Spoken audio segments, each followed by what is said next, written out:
everybody. Welcome to the Witches Movie Coven.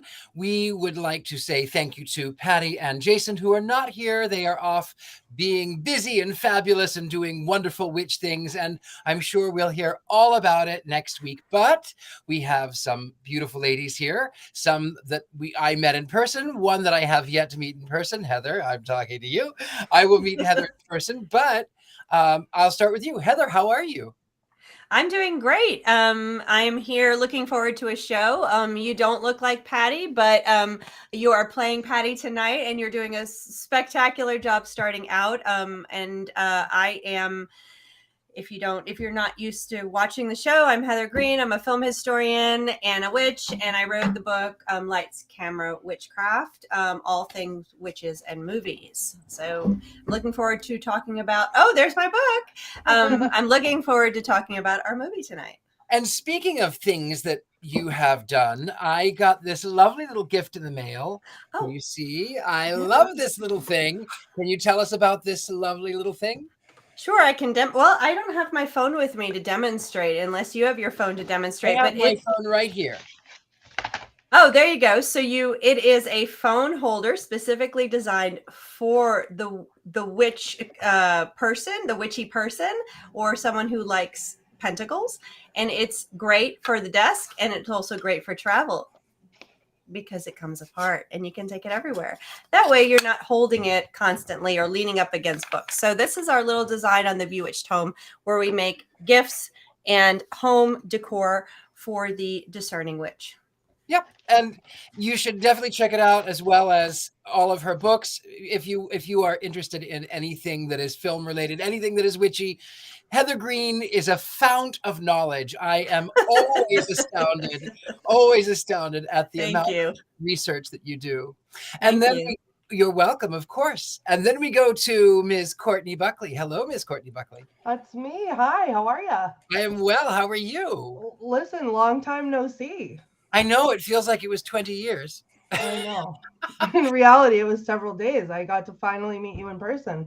In the middle of the night, I might add. It was the middle of the night, which is the scariest time to meet me. Is in the middle. I was coming off the scariest part of my road trip adventure, where I drove through white-knuckled and screaming Times Square in the middle of the night, and in a rental car nonetheless, so I couldn't run people over. And it was terrifying. Now, what was scarier, Times Square or the Villisca Axe murder house? Listen, that's really a tough one. I'm going to say the fact that I still have yet to sleep with the lights off or without nightmares. I'm going to have to go with Villisca, but just by a hair. And I don't know if you guys can see the awesome shirt that I'm wearing, but the Axeham of Villisca shirts have come in. Now, there is a story behind that.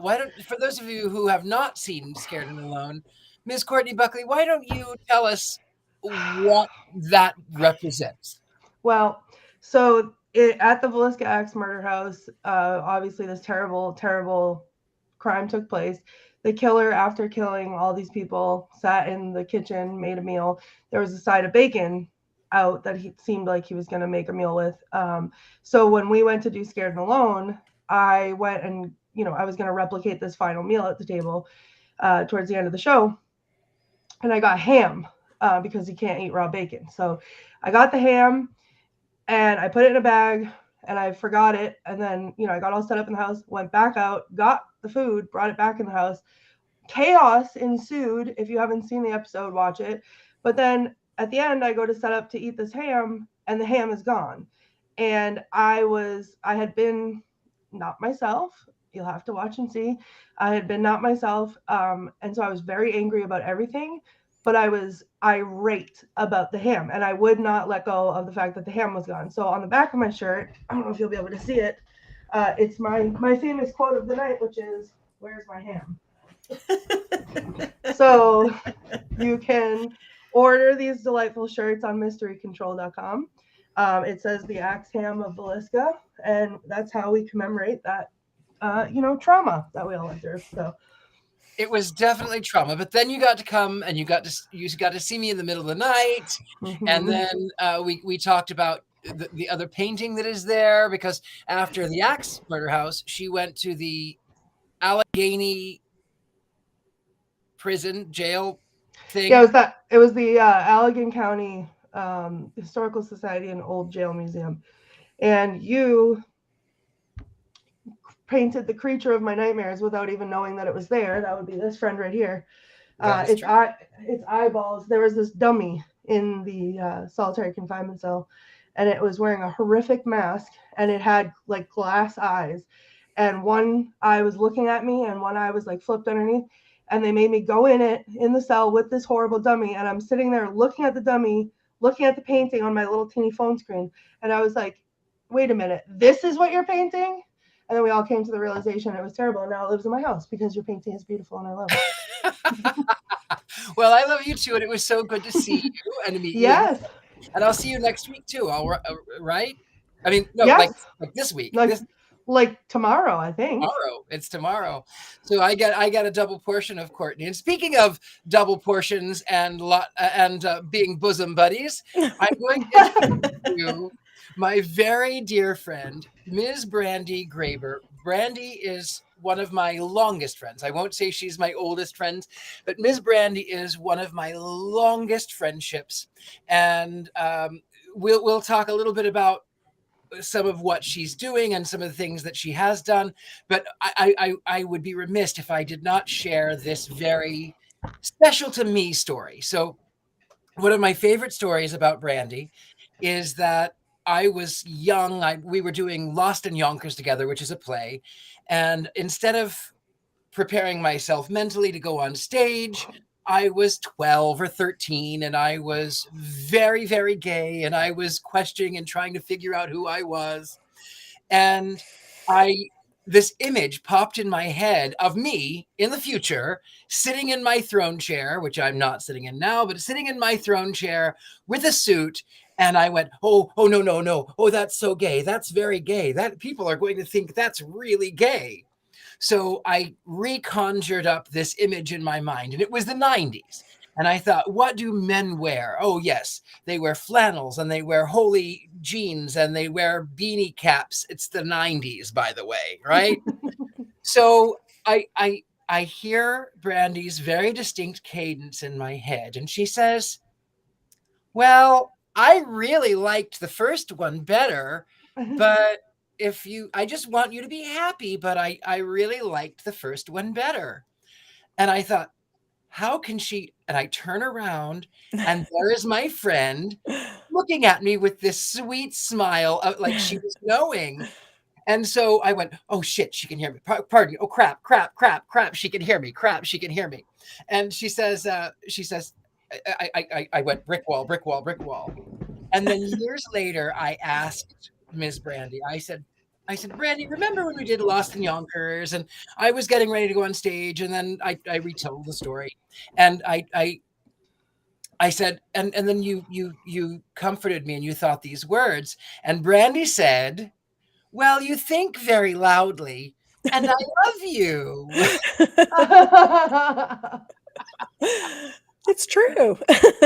So that was where I met Brandi. Now, Brandi, you have been a makeup artist. You did X-Files, and you did.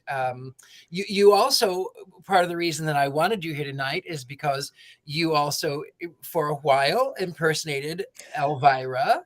I did, and that was in the 90s as well.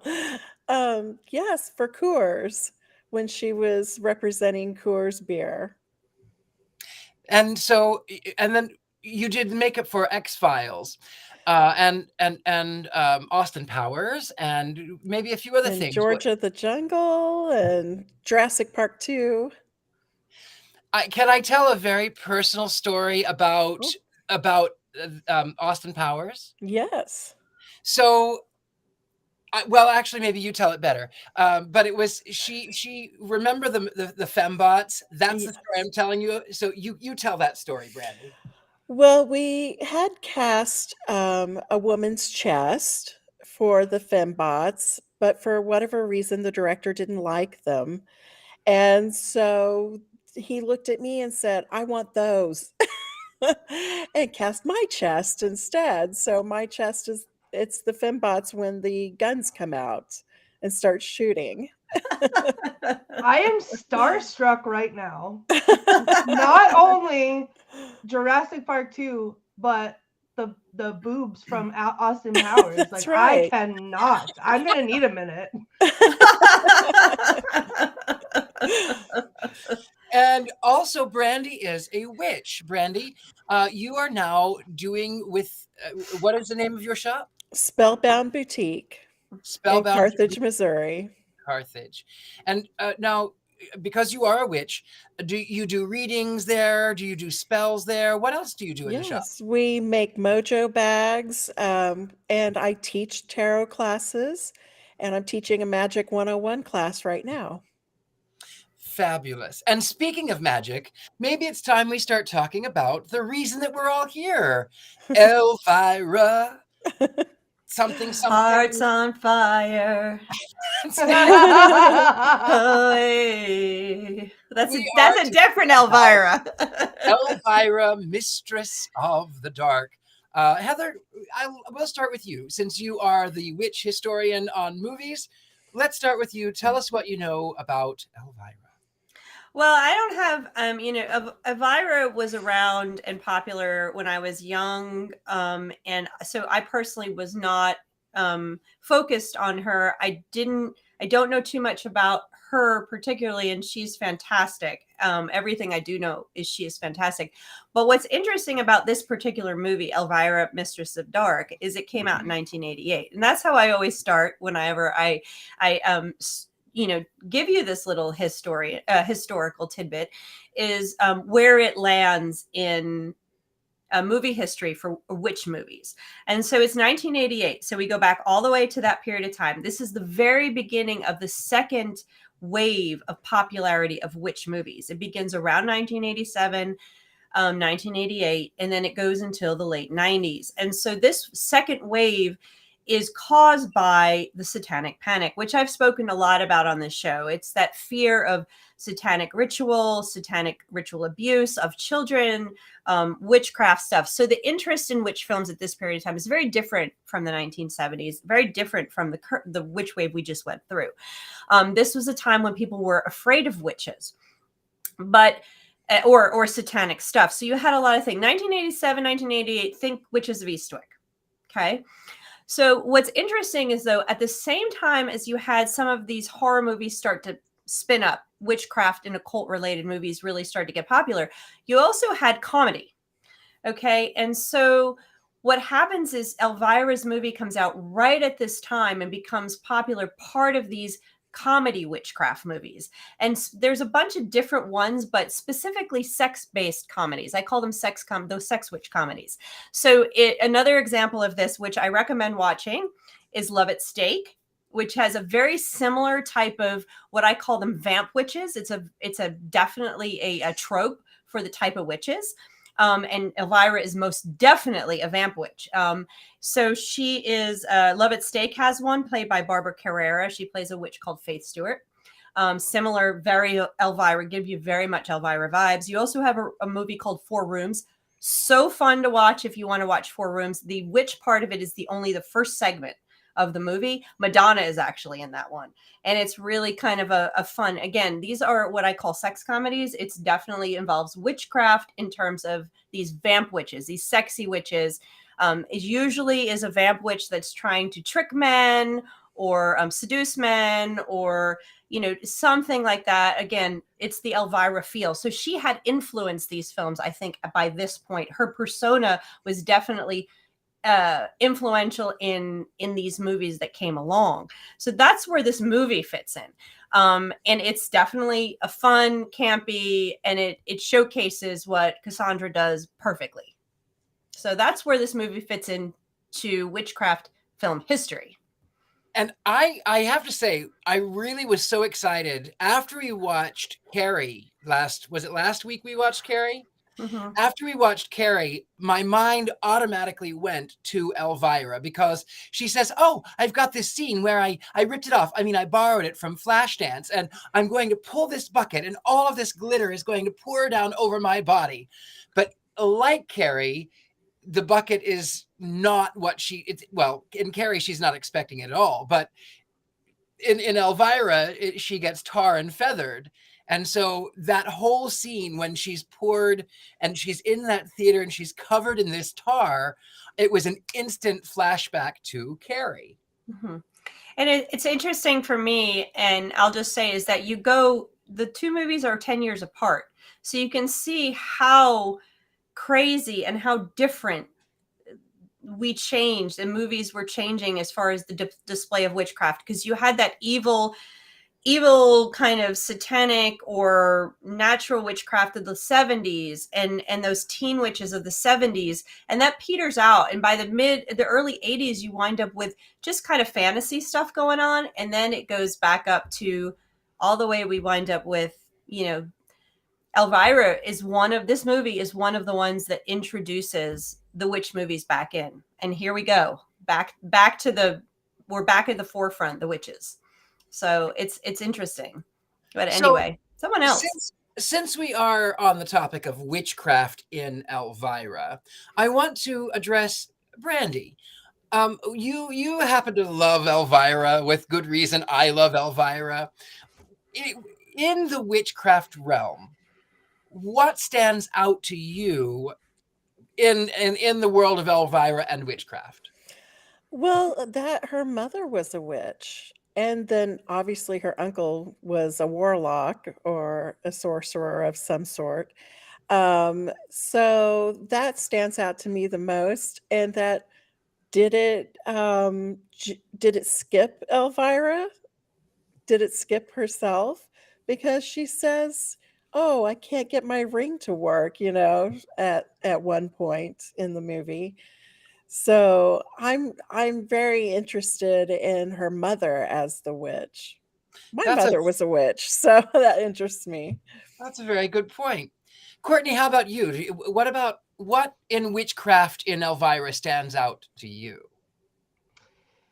I think the scene for me was when it was the cookbook, the recipe book, and she cooks the casserole, and then they go to eat it, and then it comes alive. And I was like, up until then, honestly, this was my first time watching this movie tonight, and I knew who Elvira was. Like, I knew what she looked like. I didn't know anything about her. I had never seen the movie, and up until then, I was like, okay, so this is a movie about her boobs, basically. Yes. I was like, I don't really understand why we're watching this. Like, once again, I'm in this mode of like, am I watching the wrong movie again? Like, I don't know what's going on. And then the thing comes out of the casserole, and I was like, there it is. And then it was on from there. Well, for me, there's a lot of magic in this film, and there's on a personal level, my sister, who has always been very sort of evangelical, very Christian, very she was obsessed with Elvira, obsessed. And she said that one day when she goes to heaven, she wants to look like the combination of Dolly Parton and Elvira. And I even as a kid, she had these comic books, and I was so fascinated by the Mistress of the Dark. So there's a little bit of that magic, but then in a very real, personal, real world magic, and being someone who is slightly macabre, someone who is also kind of sexual, maybe, who am I kidding? I'm a lot more than kind of. But anyway, she goes into this small town, and the way that she is, I want to say received, but that's not the word. She was not received. Yeah. And it was a fight, even when she's driving from, she's dealing with the man who buys the station, who only sees her as a nympho. And he makes very lewd comments about her, and she just wants to be left alone. And then she goes to Falwell, Massachusetts. And of course, Falwell, we know, is Jerry Falwell. And the moral majority. And so for me, the magic is palpable in a very real case. Mm-hmm. Can I just say, I feel like I've been on a streak lately of not enjoying the movies that we've watched. I've not been on the Wands Up team. So going into this, seeing that first scene with I had no idea what was happening because again, I didn't know anything about her. And I'm sitting there like, okay, what is this? Like, here we go again. Like, can I just make it through one? Like, can I be a positive person? Maybe. But then the literal minute she started talking, I was like, okay, I know what I want to be when I grow up. I loved it. Like, so this is I took notes on all my favorite parts. Do you have quotes? I do. Can you give us a quote? Yep. The first quote, the one that made me get up and get my pen and my paper, was when the guy said, "Hey, baby, I've got something to show you." And she looks him dead in his eye and says, "Sorry, left my magnifying glass at home."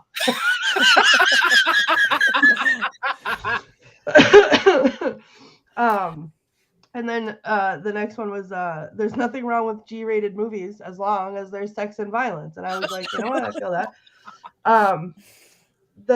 But like from the minute, like again, it happened very quickly. Within like 3 minutes, I was calling everyone I know to be like, put this movie on right now. Like, you don't understand. Because for me, it was in the very beginning when like the news thing comes down on her and she's like getting up and trying to move around, and then they're like being jerks to her and she knocks the guy over into the news desk. But the lady with the big hair, I can't even talk about it. The lady with the big hair, her wig falls off. I thought I was gonna have a stroke. Like, it was so funny. That's the beauty. Oh, sorry. Go ahead, Courtney. No, go ahead. I was gonna say that's the beauty of this. And first of all, her character and the way she portrays it. These are not supposed to be serious witches, and she's mocking a lot of what's going on at the time. She's at the same time playing or on the surface, she looks like a woman who is falling into a stereotype, an objectified character. But the way she plays it so wry, it's like this subtle beauty that you go, okay, she's really impaired. She just really, there's a subtext to her, similar to the subtext to other witches we've talked about, where she's just like, and it makes it so funny and it's perfect. And that's what you find with a lot of these sex comedies.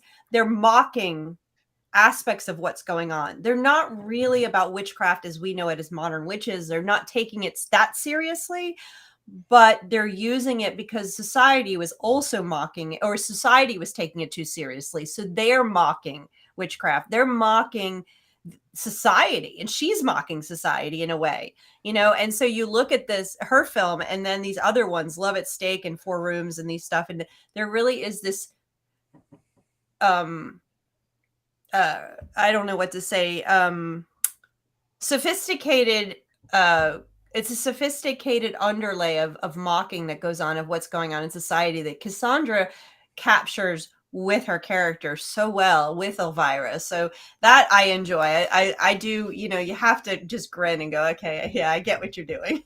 Like, this movie is entirely my sense of humor. Like, I was wheezing the whole time and screaming, oh my God. Like, I can't, when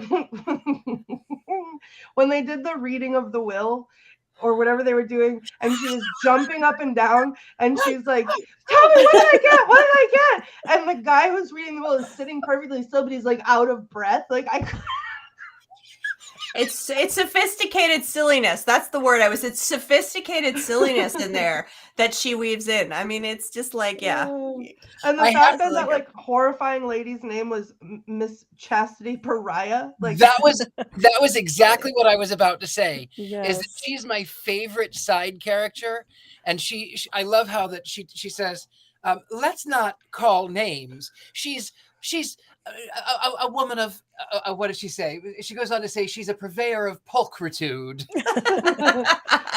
But can we talk about the morality club picnic? Because I think that's my favorite scene in any movie ever. Because first I noticed the sign in the back and I was like, oh, okay. And then she brought the casserole and I was like, here we go. Like, the thing's gonna, like, they had me totally exactly where they wanted me throughout this entire scene.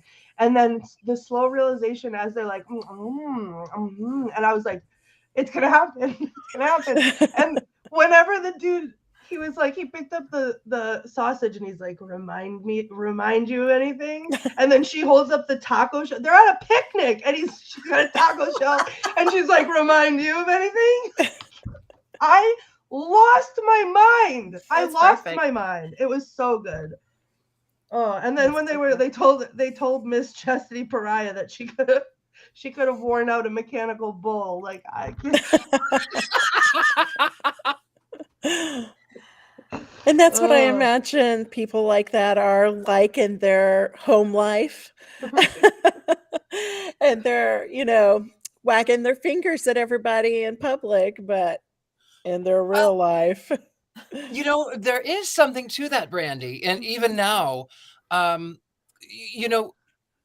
number one thing that the GOP is obsessed with right now is the bits of other people, the private bits. So it's like one is obsessed over something for so long, you begin to wonder, why are you obsessed over this? Exactly. And getting back to the idea of this, the subtleties of this film, they chose Massachusetts on purpose. Again, you wind up with, and I talk about this in my book throughout, is Salem, from the beginning.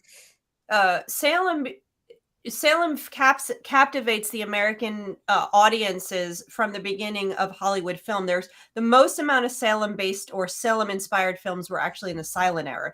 But Salem becomes not only stories about Salem like at the beginning, but it becomes a cue for witch films. And so you have a ton of witch films, especially in this beginning part of this, in the early 80s, that are set in small town New England or Massachusetts. And those are subtle or not so subtle cues for the Salem story to cue the audience. So you have that set up right now. You have Elvira, you have Massachusetts, small town. And that not only sets up the Salem, what that sets up is exactly what you guys are talking about. This sort of battle between hyper-conservative culture and all of these things with the bits and all that versus Elvira, who's challenging everything everywhere in all directions.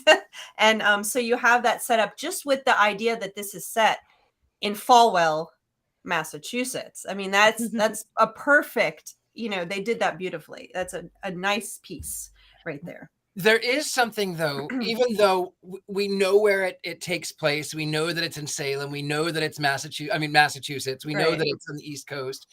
The movie buff in me, every time they saw the town, I could not help but see Back to the Future. I just could not. Small town.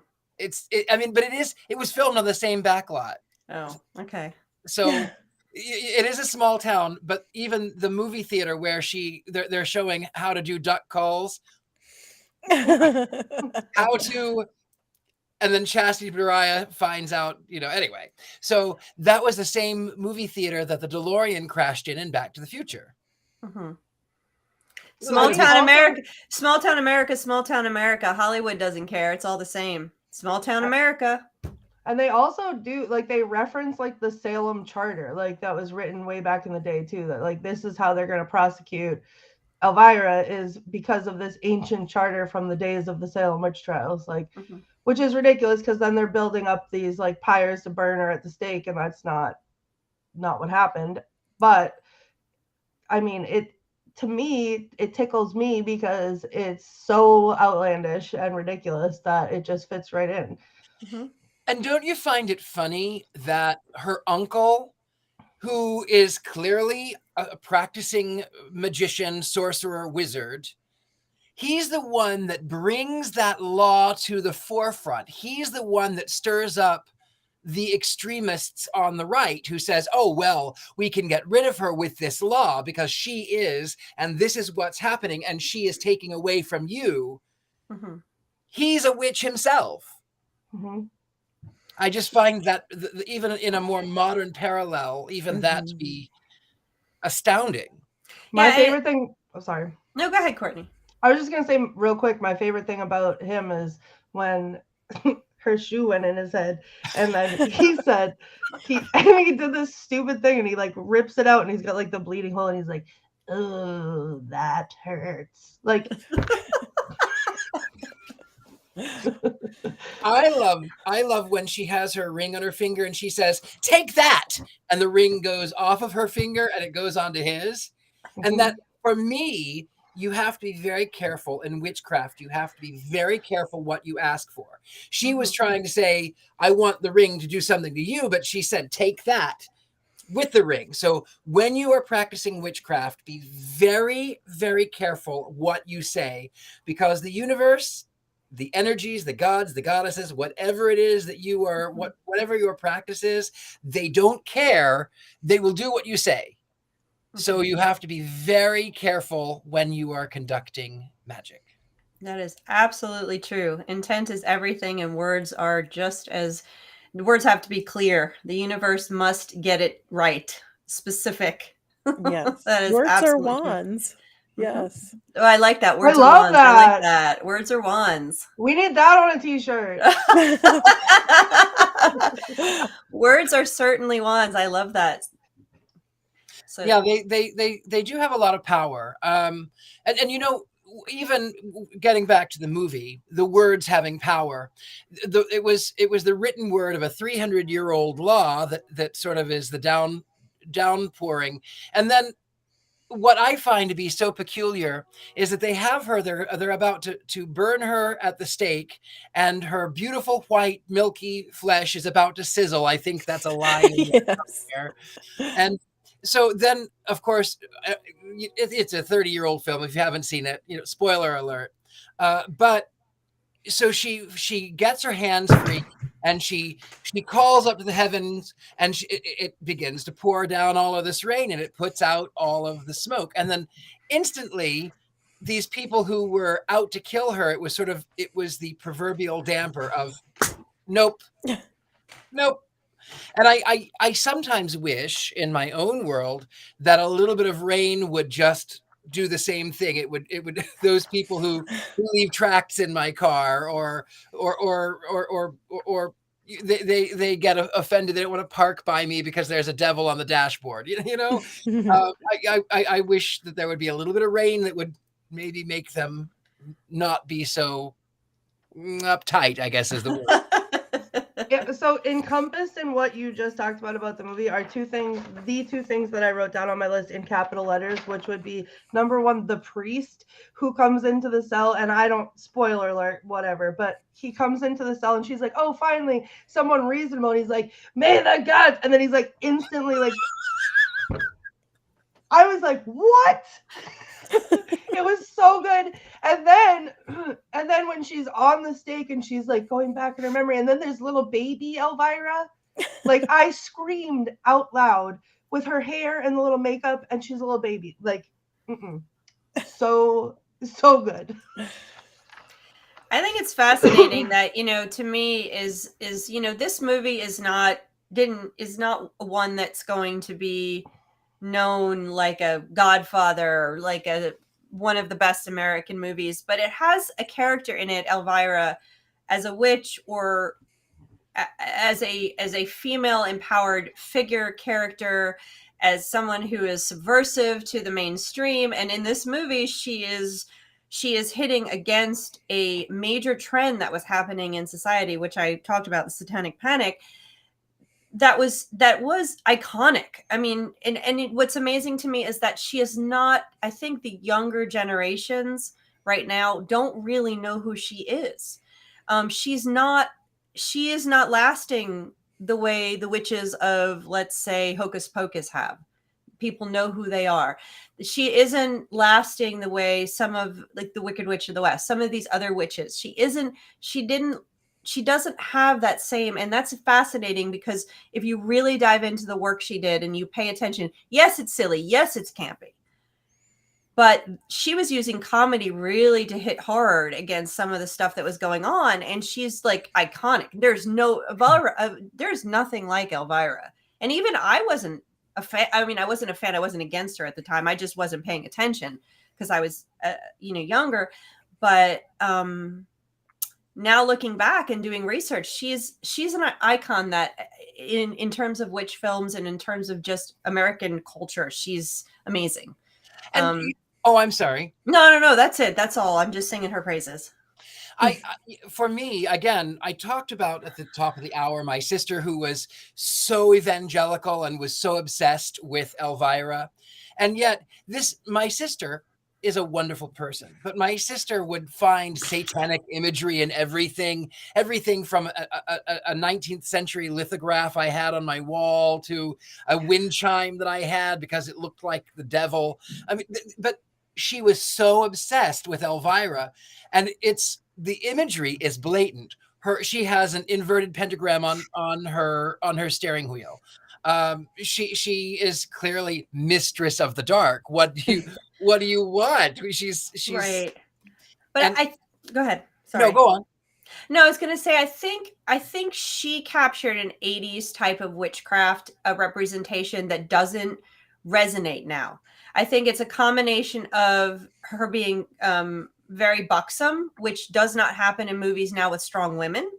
And I think also she almost is seen as mocking witchcraft to a degree, because I think I'm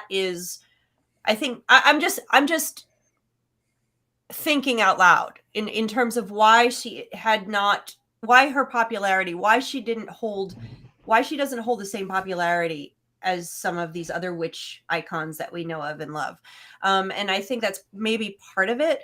But, if you look closely again at what she was doing, she was actually very aggressively subverting the patriarchy. She was pushing against stuff, even if she was using a macabre and a witchcraft aesthetic and not really embracing it. She was doing it, and it's pretty cool. So, well, I think also too, like, as a person who, you can't tell by looking at me now, but used to be young with long hair and skinny and buxom myself, where no matter what I wore, it was a problem. Walking down the street, it was, I was harassed every single day. So watching her, it was like, it almost healed my inner teenager a little bit to watch this now, because she just shuts everybody down in like the best way, or uses it to her advantage, like to service her. So watching that, it made me feel more empowered, like, I mean, back in time, but like more empowered in that way. And I think she's so relatable. But like, again, like you were just saying, Heather, I was born in 86. I wonder why I didn't, watch that growing up, because it was relatively around, the time that I was younger. But I never until today had any idea who she was or who she stood for. And like, what a rock star. Yeah, she's a rock star. Yeah, when I was 12, that's when she first came on the scene. And I was this little witch girl growing up that had been picked on in a small town. And when I first saw her, and she's so sassy and smart and beautiful, I thought, that is what I want to be. I want to be that. And I had that thought today. Excuse me. And you did that. And I did that, yes. I grew up to be her. And I still think of her in situations even now, what would she say? What would she do? In my little small town, she's still a big deal. Everybody still knows her, who she is, and thinks she's just the bee's knees. I think there is something too about, though, the being in the satanic panic. I grew up, as you well know, I grew up in the evangelical movement, and it was the mid 80s. I got to celebrate Halloween one time. I was 5. I got to celebrate Halloween one time, and then the satanic panic came out, and it was the devil's birthday, and the witches, they eat children, and they sacrifice your black cats to the devil. And I couldn't even watch the Smurfs. And my sister, who loved Elvira but was so caught up in the satanic panic, would not even, she even told me that He-Man, the evil that was He-Man, was going to rub off on me. Now as an adult, I go, wait a minute.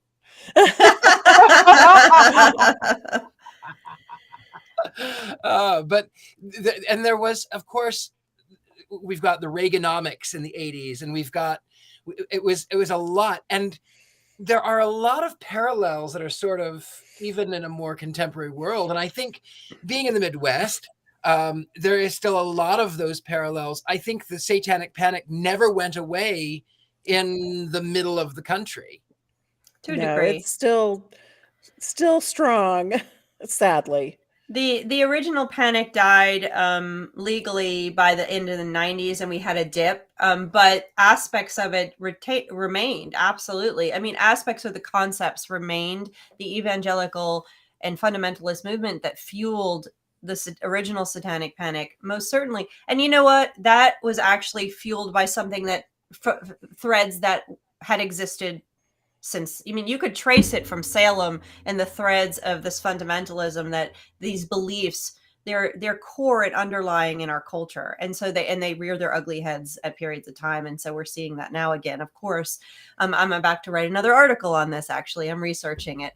So, and I've written several articles on that, which you can find links to on my website if you're interested in learning more about the Satanic Panic and how that played out in the 80s. But with Elvira, I think what's interesting about this and movies like Mistress of the Dark, like I keep mentioning Love at Stake and Four Rooms, and if you like silly, this type of comedy for witches of this period of time, you must go see these two other movies because they're a riot. And they also push against, in a way, the Satanic Panic in the way horror and drama were not doing. So if you're looking at things like Hocus Pocus or The Witches or Witches of Eastwick, these other movies that came out at the same time during this late 80s and early 90s, these movies were playing into the fear. You know, Hocus Pocus is about witches eating children. This movie scared children. You talk about Witches of Eastwick, again, devil worship, and you have a series of them.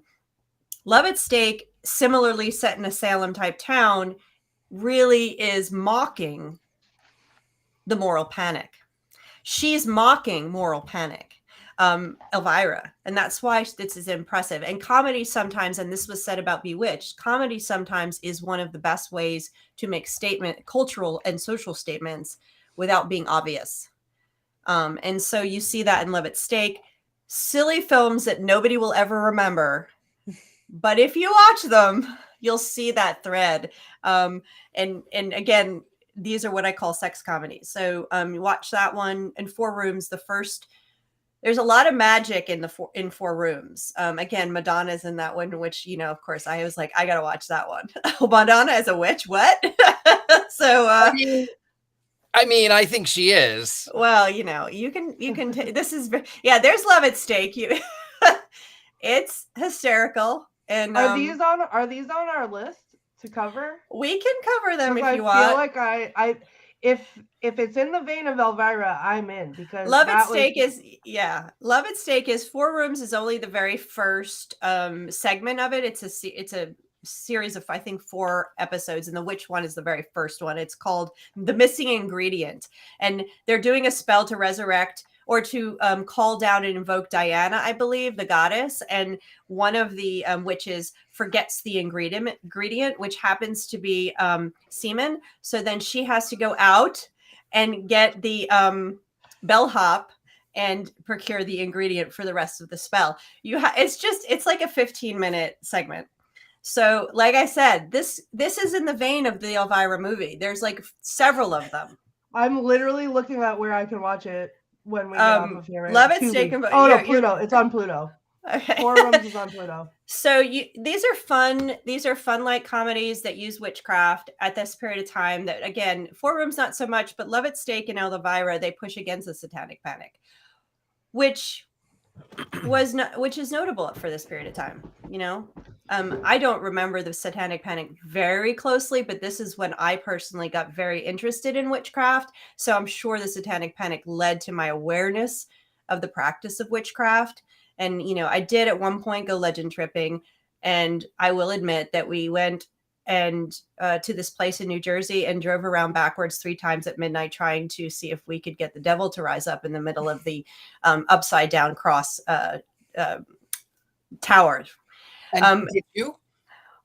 As soon as we drove around the 3rd time backwards in the dark without lights, we got out of there so quick we didn't look back to find out if we had done it. So, But it's called Devil's Tower in New Jersey. It's in Alpine, New Jersey. It's a famous site that has all kinds of lore and lots of teenagers trying to legend trip that it's really an upside down cross and you got to go drive around at midnight 3 times. But anyway, it's still there. But I don't know if we did or not. I was probably driving through that when I learned that I had to drive through Times Square.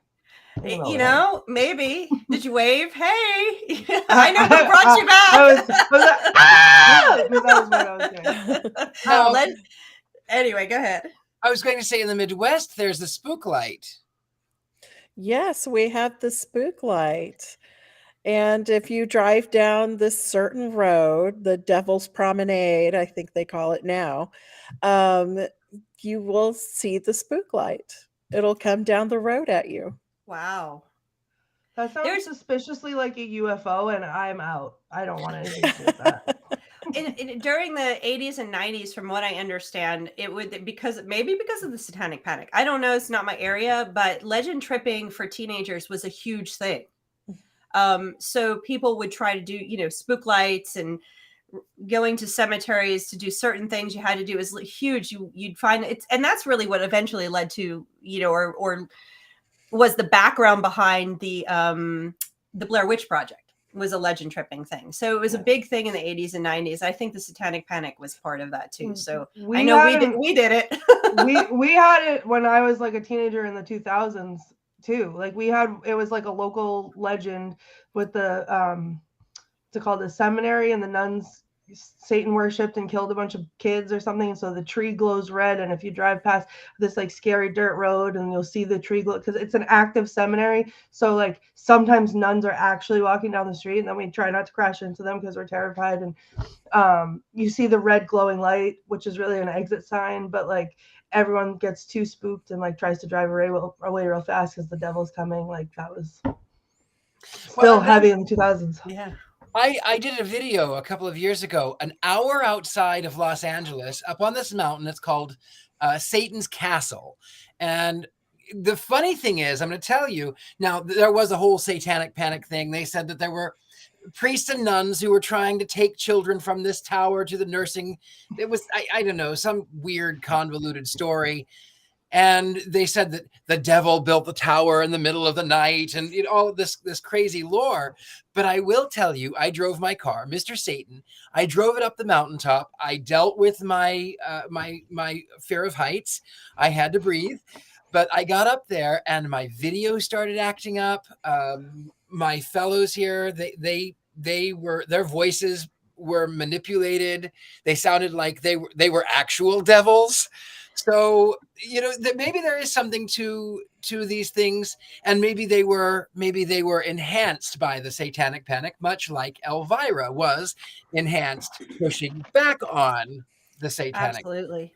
Can I sorry. No, go ahead, Courtney. I was just going to say before we're getting close on time, but I have 3 more notes that I wrote down that I just wanted to revel in with you guys because I love them. When she threw the leeches at the guy that was trying to come on to her, and the leeches were squeaking, first of all. And then he was so afraid of the leeches that he fell back through the door. Like they're just leeches. But that to me was hysterical. And then at the end, the dog in the neck brace, I almost lost it. Because that dog was crazy. And I looked it up, and the dog was actually crazy in real life, supposedly. And it bit people's ankles. And that's the best thing that I've ever heard. But like wrapping the whole thing up, the ending to me, I was like, oh my God, like I'm so into it, and it's feeling really wholesome and like beautiful and like whatever. And then the guy puts his arm around his son and he says, he touched a part of my son that no one has ever touched before. And the son is like, yeah.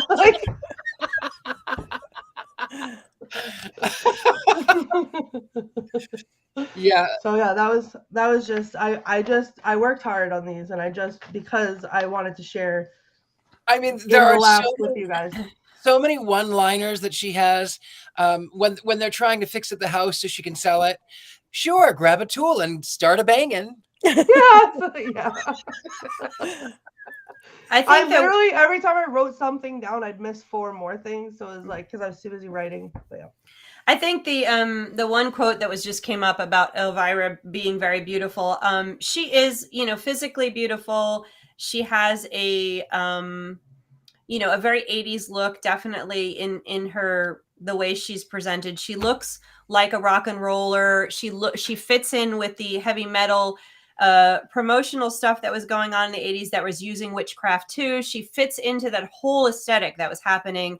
But I really think what I like, and when we say is that she was very beautiful, I just think that that demeanor, that pushing back against the patriarchy, being who she is with no remorse, no regret, with no apologies, that to me is the most beautiful part about her.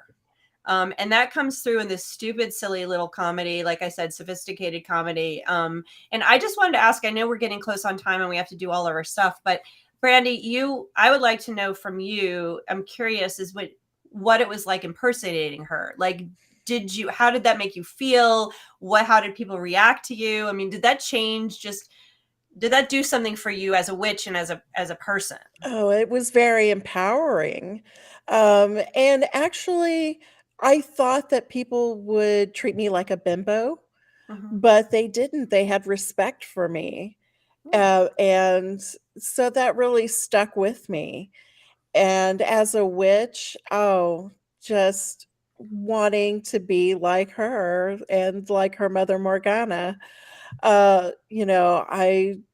just wanted to be that empowered and not sorry for who I am. And I've really carried that with me, especially moving back to a small town and creating, witchcraft for now people who are coming here to learn, to not be sorry for who you are. That's I awesome. love that. Yeah. Amazing. I would guess that would be something that Elvira would like too. Oh, yes. I've met her twice, wow. and I've told her how much, I love her and how much she's influenced my life. And she's just as sweet as you would think she is. That's amazing. Thank you. And we heard earlier that she was supposed to be Ginger from Gilligan's Island. I did not know that. I could totally see that, though. Can't you just totally see that? With the red hair. Oh, yeah. You know, what I think fascinating, I know we've got short on time. What I find fascinating is the transition from Morticia, 1938, Charles Adams, to Vampira, who sued Elvira, but now Numi was her name, I think. Vampira. She was asked to be Morticia. They were we're gonna do this show, and she said, no, I don't feel right about doing that to Charles. Let me sort of alter it and create my own, which is why the lawsuit against Cassandra as Elvira failed, because she was clearly borrowing off of Charles Adams, who was borrowing from other characters as well. So, just a little progression, make it your own, I think. Yeah. All right. We have just a few more minutes. So one's up, one's down. Are you ready? Everyone, you can vote at home. I want to see your wands. One's up, one's down. I'm gonna do my wand way up. So I don't have a wand because mine's still packed, but I have a humorous. I'm doing wands up because it's fun and campy. It's very few movies I give a wands down to. It's not a movie that it's my favorite movie Elvira. So it's a wands up just for Elvira and the campiness. Oh, yours is way up there, Courtney. Yeah. Crystal's up. Yes, crystals. One's up. Yes, that's one of my very favorite movies. One's up. Awesome. Everybody is one's up. That's good. That's really good. So I guess now we should go through and we should talk to everybody, see where you are, where we can find you. Let's start with Brandi, since we ended with you. Brandi, where can we find you? You can find me at Brandi Graber on Instagram or at Spellbound Boutique Carthage. And I'm here in Carthage for everybody to come see and get a reading from. I'm going to have to take another road trip, I feel like. Yes. Come to Atlanta. All the spooky parts. Brandi is, again, she's very good. She is the one who reads my cards. So everyone who asks me where I get my cards read, Brandi reads my cards for me. Now let's go over to Courtney Buckley. That's me. That's you. So you can find me on all the socials at the Themes. And you can watch me as Ghostbait on Scared and Alone, which is scaredandalone.com, or at Scared Alone Live on all the socials. You can go back and watch the most horrifying night of my life, which was the Villisca Axe Murder House, or the Allegan County Jail, and see where this painting was born from. And then stay tuned for maybe some new episodes coming. But yeah, that's it for now. I'm just trying to remember how to sleep with the lights off, and that's where I'm at. And of course, Ms. Heather Greene, delightful to have you. Tell us where we can find you. You can find me at my website, heathergreene.net. All my socials are linked there, as well as links to the articles. I am, which I didn't mention earlier, a journalist, and I focus on witchcraft and the occult. And I've had several articles, new ones out, and I'm working on another one. So you can always find updates to my articles there. I will also be I'm on the board for the event called Mystic South. It's in Atlanta. So it is all witchy, occult, a mystical, magical event, 3-day event in Atlanta in July. Come to Atlanta during the hot Atlanta in July. And I will be there. I will be doing a presentation on haunted dolls there. So you'll get to actually physically see some of my dolls. Courtney is going to be my guest. Nope. So you want to send out not a doll down to us? for a hot Atlanta second, I was like, maybe I'll go. And then I remembered about that. And nope. Well, you don't have to attend the haunted doll session, although it is going to be quite fabulous. And anyway, so so I'll be doing that, and of course, every day I get to work with wonderful authors. An editor for Llewellyn, so I get to see all the fabulous books that my authors are going to be coming out with over the next year. So you can also see that on my website, which ones I'm working on. So, and yes, and the Bewitched Home, which just came up, which I help coordinate some of the wonderful little witchy stuff that we have there. So, and come say hi, visit me, all the socials. And then you can find me. Thank you, by the way. You can find me. I'm anywhere good gentlemen psychics are sold. So that's Instagram, Facebook, the YouTube, all of the medias of social. And I'm really easy to be found. And also I am teaching at University Magicus. So if you have wanted to learn about magic, if you've wanted to enhance your magical presence, come and join us at universitymagicus.com. Also, you can find me, like Courtney, on Scared and Alone, and we've got new episodes that are coming. Also, yes, just like that. And also, you can find me this week in Boston. I will be at SatanCon to help create the satanic panic. Yes. Anyway. Richard-Lael, real quick. I couldn't find the actual post, but I got a notification earlier that people on my Nextdoor app, which, as everyone knows, is very dramatic, but something having to do with like how people were terrified that this was happening. And I tried to get it so I could screenshot it and send it to you, but I can't get it. I don't know where it went.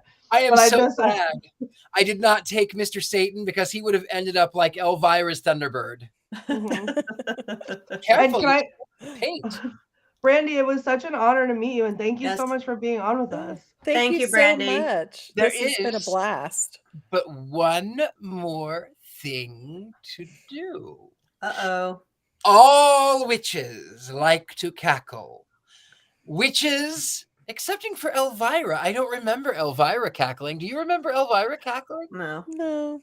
She can, though. She likes to. It just wasn't part of the script. It was not part of the script. Okay, well, part of our script is at the end of every single show, we cackle because we are witches, and we want you to cackle because you are witches. And at the count of 3, we are going to cackle. 3, 2, 1.